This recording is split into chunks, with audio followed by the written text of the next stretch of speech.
Ah, le processeur, c'est l'un des éléments les plus importants d'un PC. Que vous faites du jeu, de la bureautique, du streaming, etc., c'est vraiment pas un composant à laisser de côté. Il est le cerveau de votre machine et c'est lui qui va gérer toutes les tâches pour que votre PC marche au mieux. Aujourd'hui, il existe énormément de processeurs sur le marché et vous vous posez comme question, quel processeur choisir? Et c'est pour ça que dans cette vidéo, je vais vous dire ce que vous devez savoir avant d'acheter un processeur. Allez, c'est parti. Mais en tout premier, au final, qu'est-ce qu'un processeur? Un processeur ou unité de centrale de calcul, ou bien même appelé CPU, qui est l'acronyme de Central Processing Unit. C'est un composant présent dans de nombreux dispositifs électroniques qui exécutent les instructions machine des programmes informatiques. Pour faire plus clair, comme dit avant, c'est le cerveau de votre machine, et c'est celui qui va organiser les échanges de données entre les différents composants. Aujourd'hui, un processeur est composé de cœurs, de fréquences, de cache mémoire, etc., et encore bien d'autres choses, mais on va laisser ça de côté. On va beaucoup plus se focaliser sur les trois éléments que je vous ai cités. En tout premier lieu, vous avez déjà entendu parler de processeurs dual-core, multicore, etc. Les processeurs modernes possèdent plusieurs cœurs. En tout cas, l'intérêt d'un processeur d'avoir plusieurs cœurs va lui permettre de réaliser plusieurs tâches à la fois. En effet, chacun d'entre eux peut fonctionner et travailler de manière autonome. Ainsi, plus le processeur aura de cœurs, plus il sera rapide. Aujourd'hui, sur les processeurs grand public, on retrouve des processeurs 4 cœurs, 6 cœurs, 8 cœurs, 10 cœurs et encore bien plus. Généralement, les processeurs de nos jours possèdent entre 6 et 12 cœurs. Mais il existe aussi bien d'autres types de cœurs qu'on a vu apparaître sur ces 15 dernières années, les threads. Alors là, on parle pas de threads sur Twitter ou sur X maintenant, on parle des cœurs logiques d'un processeur. Donc pour faire simple, comme j'ai dit juste avant, ce sont des cœurs logiques qui vont aider les cœurs physiques à réaliser et calculer des tâches plus rapidement. On pourrait dire que ce sont des cœurs de soutien. Aujourd'hui, tous nos processeurs utilisent des cœurs avec du multithreading. C'est une forme de dédoublement qui va permettre au processeur de s'occuper de deux tâches en même temps. Donc si on a un cœur physique, on a deux cœurs logiques. C'est pour ça qu'on a des processeurs 8 cœurs 16 threads. Alors attention, en ce moment c'est en train d'un petit peu changer avec les nouveaux processeurs de chez Intel et même un peu du côté de chez AMD avec d'autres types de cœurs encore. En tout cas, ce que je viens de vous dire, c'est la chose la plus importante à regarder quand vous choisissez votre processeur. La deuxième chose à regarder, c'est au niveau de la fréquence. Si vous ne savez pas ce que c'est, la fréquence s'exprime en Hertz. Dans ce cas-ci, vu que c'est des processeurs, on est sur du gigahertz. En gros, elle signifie le nombre d'opérations par seconde que peut réaliser le processeur. Par exemple, si on a un processeur à 3,4 GHz, eh bien le processeur pourra réaliser 3,4 milliards d'opérations par seconde. En clair, elle influe la vitesse du fonctionnement du processeur. Actuellement, les processeurs tournent avec une fréquence de base entre 2,5 GHz et 3,8 GHz. Il y a aussi la fréquence boost annoncée par le constructeur. Ça veut dire que si le processeur en a besoin, il peut booster lui-même ses performances pour avoir plus de performance. On peut également augmenter le chiffre de la fréquence d'un processeur en procédant à un overclocking et avoir une fréquence beaucoup plus haute et en étant stable. Attention cependant, on ne peut pas comparer deux processeurs ayant une fréquence similaire mais une architecture différente. Elle n'est cependant pas l'unique référence pour la performance d'un processeur. Et la troisième chose à regarder, c'est qu'on doit faire attention à la mémoire cache. C'est celle que le processeur utilise pour stocker les informations dont il se sert souvent. C'est un type de mémoire vive qui est encore plus rapide que la RAM vu qu'elle est directement dans le processeur, mais elle est bien évidemment en bien moins grande quantité sur le processeur, vu au coût qu'elle engendre au vu des performances et même au niveau de la place. Il y a actuellement jusqu'à 3 niveaux de mémoire cache, L1, L2 et L3. Ça va permettre en gros d'optimiser les performances du processeur. Mais ce que je viens de vous dire,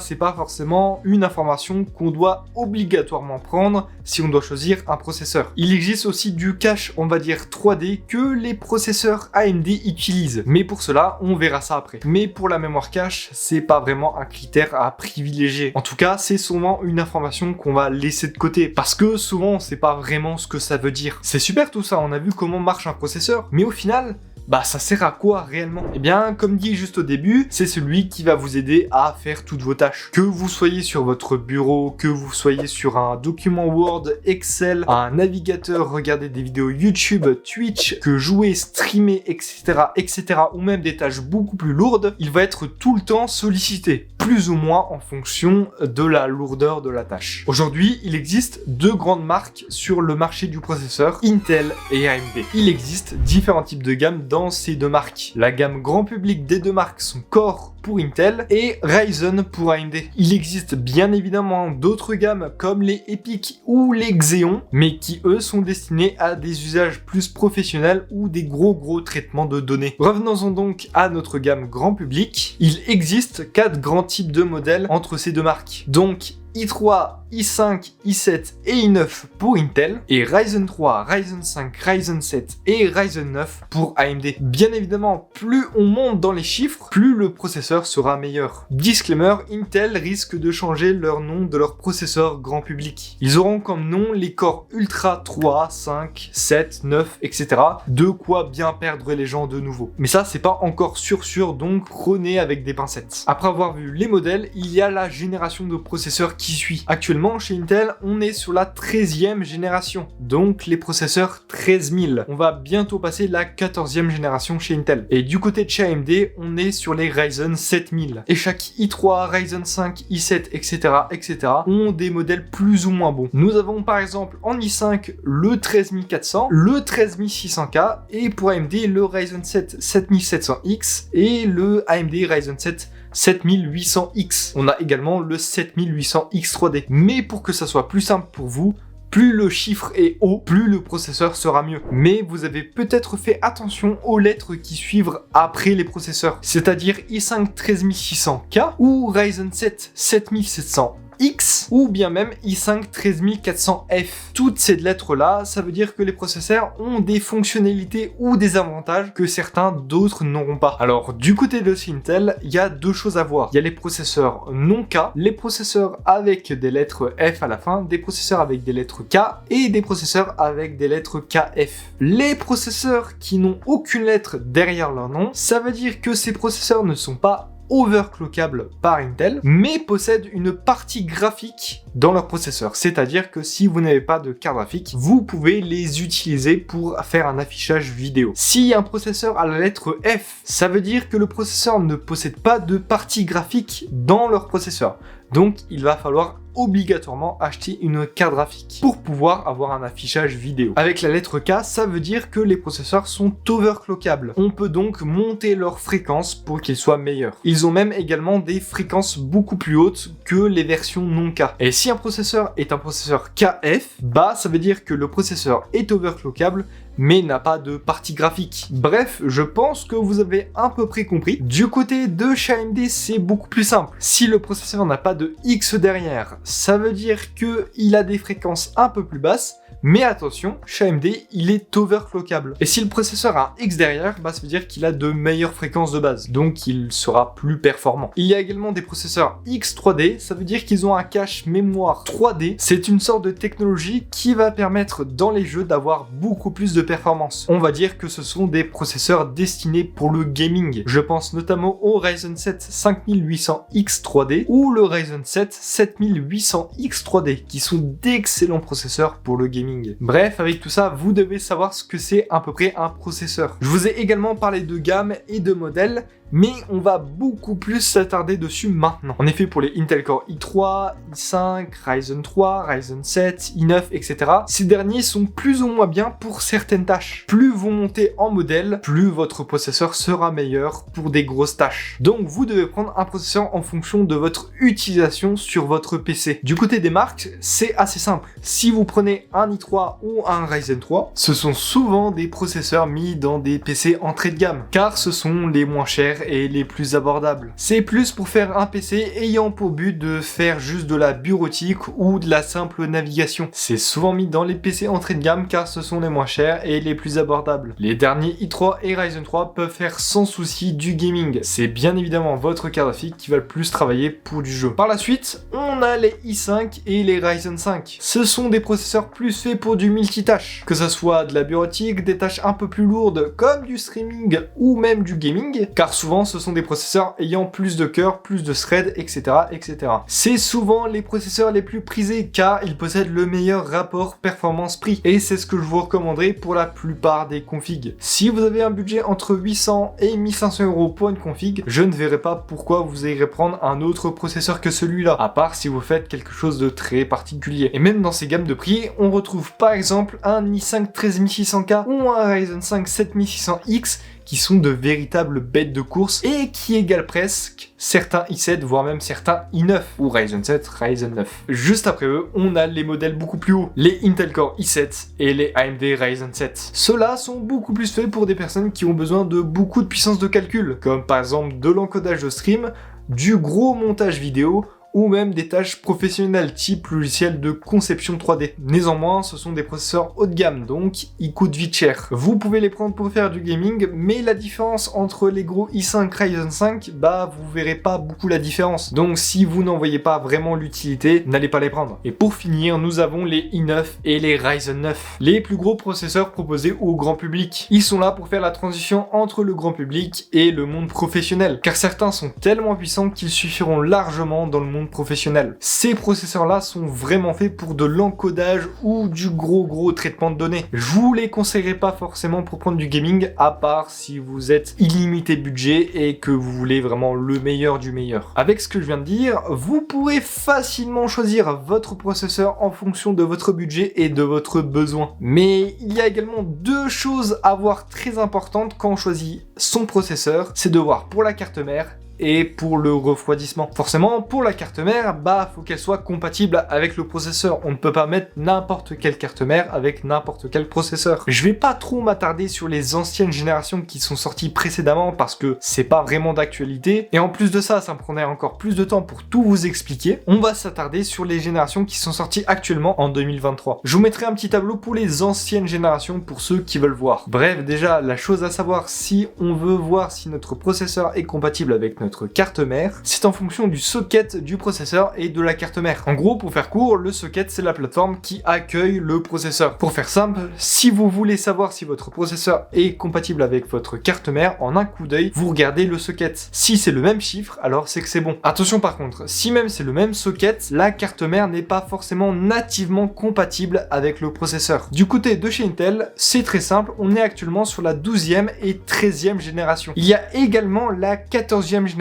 qui sera compatible avec les cartes mères d'aujourd'hui. Pour la plateforme, on est actuellement sur le socket LGA 1700. Donc par exemple, si vous voulez acheter un i5 13400F, vous devez voir si votre carte mère est en socket LGA 1700. Si votre carte mère a le même socket que votre processeur, eh bien ça veut dire que c'est compatible. Mais comme j'ai dit juste avant, toutes les cartes mères du même socket ne sont pas nativement compatibles avec le processeur. Par exemple, si vous souhaitez prendre une carte mère en LGA 1700 mais avec un chipset B660 ou Z690, il faudra faire une mise à jour du BIOS de la carte mère pour que la carte mère soit nativement compatible avec le processeur de 13e génération. Parce qu'aujourd'hui, que ça soit Intel ou AMD, quand ils sortent un nouveau socket, ils peuvent décliner sur plusieurs générations de processeurs. Par exemple, le socket LGA 1700 de chez Intel pourra accueillir des processeurs de 12e génération, 13e génération et même 14e génération. Mais comme dit juste avant, bah il faudra forcément une mise à jour BIOS. C'est pareil pour AMD,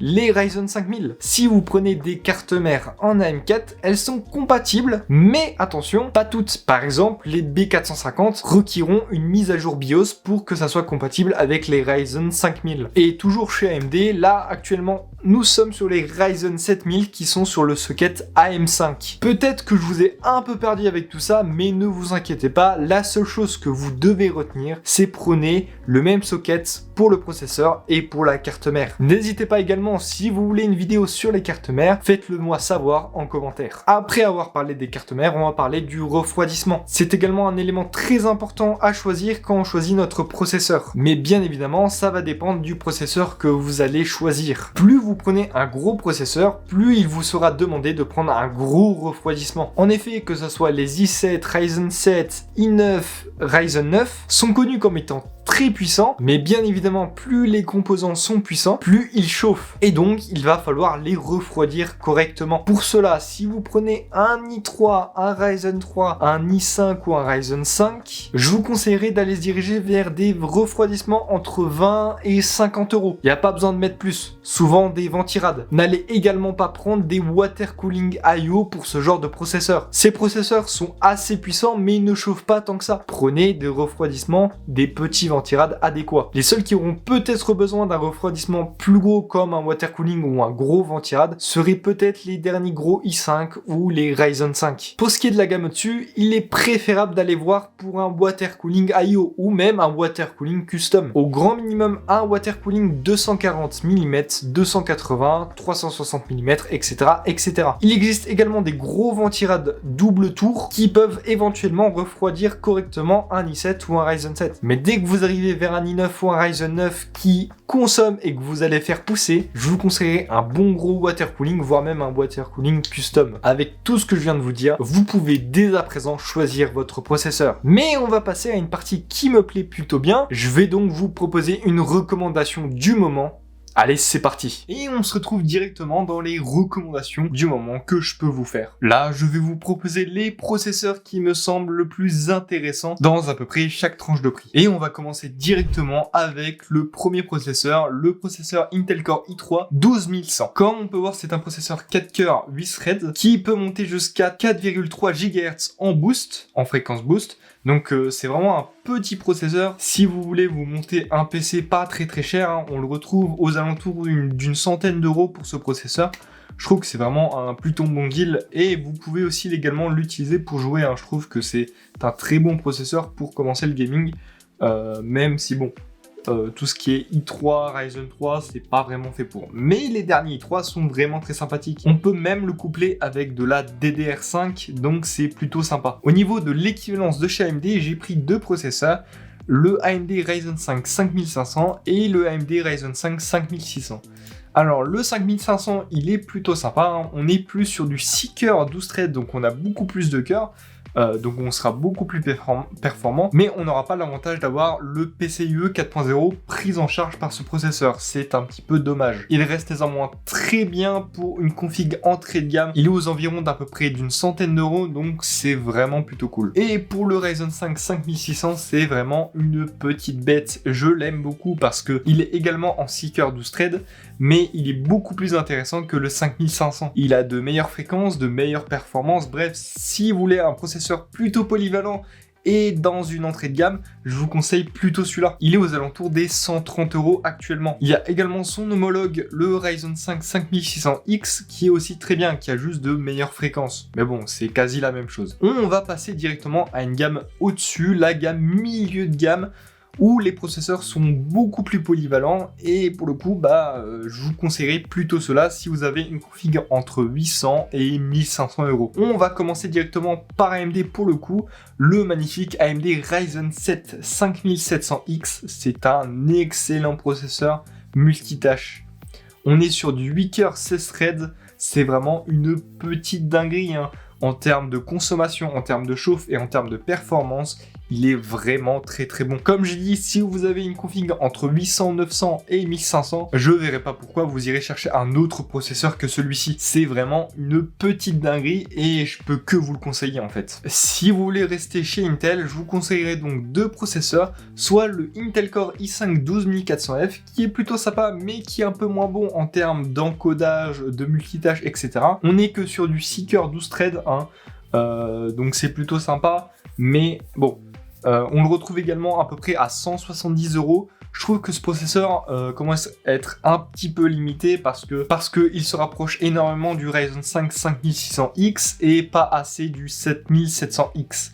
Donc en soi, bon, je vous le conseillerais pas forcément, mais ça peut être un choix. Par contre, ce qui peut être plus intéressant, c'est le Intel Core i5 13400 qui est à peu près l'équivalence du Ryzen 7 5700X qu'on a vu juste avant. Lui a 10 cœurs 16 threads. On a également les nouveaux cœurs de chez Intel. On a des corps efficients et des corps performants. Donc ça, c'est une nouvelle technologie que Intel a implémentée pour que le processeur soit beaucoup plus multitâche et qu'il puisse fonctionner de manière, on va dire, plus rapide, entre guillemets. Lui serait pour le coup beaucoup plus intéressant. Bon là, on va acheter à 280 €. Généralement, ce processeur tourne entre les 200 et 230 €. Voilà, ça dépend de la version que vous avez, si vous avez la version F ou non. Mais c'est un excellent processeur que je pourrais que vous recommander. On peut également le mettre en DDR5, voilà.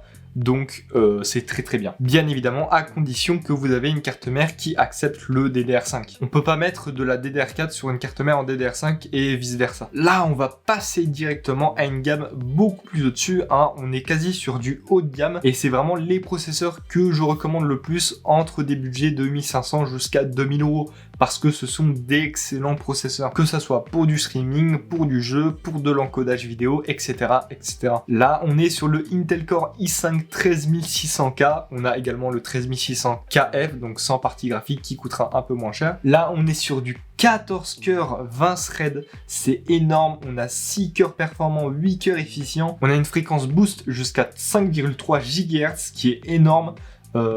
C'est vraiment un processeur monstrueux qui rattrape énormément de processeurs haut de gamme d'ancienne génération. Je pense notamment au i7 12700K et au i9 12900K qui rattrapent carrément en fait ces deux processeurs là. Hein. Donc le 13600K, une petite pépite de cette génération. Je peux que vous le recommander si vous avez une config entre 1400, 1500 et 2000 € parce que c'est pour moi le meilleur processeur du moment en fait. Il peut tout faire plutôt bien et sans trop galérer en fait. Je pense même que je vais aller me l'acheter parce qu'il est très sympa. Hein.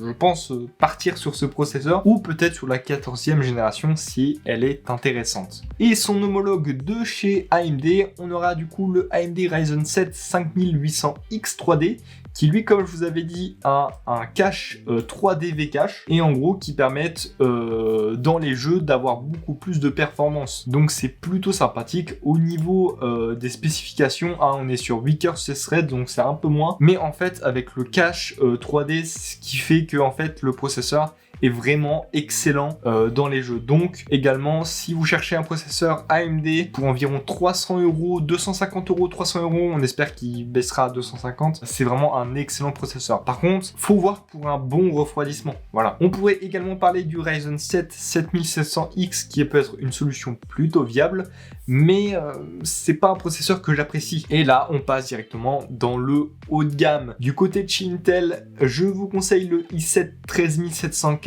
KF, comme vous voulez. Donc 16 cœurs, 24 threads, c'est énorme ce processeur, il est excellent pour du professionnel, pour de l'encodage, même pour un peu de jeu, même si quand on part sur du i7, soit vous avez une config à minimum 2200, 2300, 2500 €, ou soit que vous avez vraiment besoin de ce type de processeur. Je vous le recommanderai pas forcément et le i5 13600K sera largement suffisant pour du jeu, bien évidemment. On a des fréquences de malade, c'est vraiment un processeur de fou furieux. On le retrouve actuellement à peu près à 400-430 €, ce qui est plutôt un plutôt bon prix, hein, on pense sur ce processeur, mais l'équivalence de chez AMD est pour moi beaucoup plus intéressante. Je veux bien parler du AMD Ryzen 7 7800X 3D qui est vraiment mon petit chouchou. Hein. On est forcément sur la DDR5 malheureusement. On est encore sur du 8 cœurs 16 threads, mais ce processeur, c'est vraiment un monstre dans le jeu. C'est vraiment un processeur qui a été façonné pour le jeu. Vous pouvez également faire bien évidemment du streaming, de l'encodage, tout ce que vous voulez pour du gaming ou bien même bien évidemment du professionnel. Mais la mention X3D sur les processeurs AMD sont beaucoup plus faits pour le gaming. Le 7800 X3D est vraiment une pépite. On le retrouve actuellement à peu près aussi à 400-430 €. On le peut voir un petit peu moins cher à 380, mais voilà, si vous cherchez un processeur haut de gamme pour du jeu, c'est celui-là qu'il faut prendre en fait. Voilà. Et sur le très très haut de gamme, vraiment quasi le luxe, hein, comme on pourrait dire, on va passer sur le Intel Core i9 13900K, KF ou même KS, hein, qui est encore mieux, mais bon, ça c'est une autre chose. On est sur du 24 cœurs, 32 threads, c'est une dinguerie.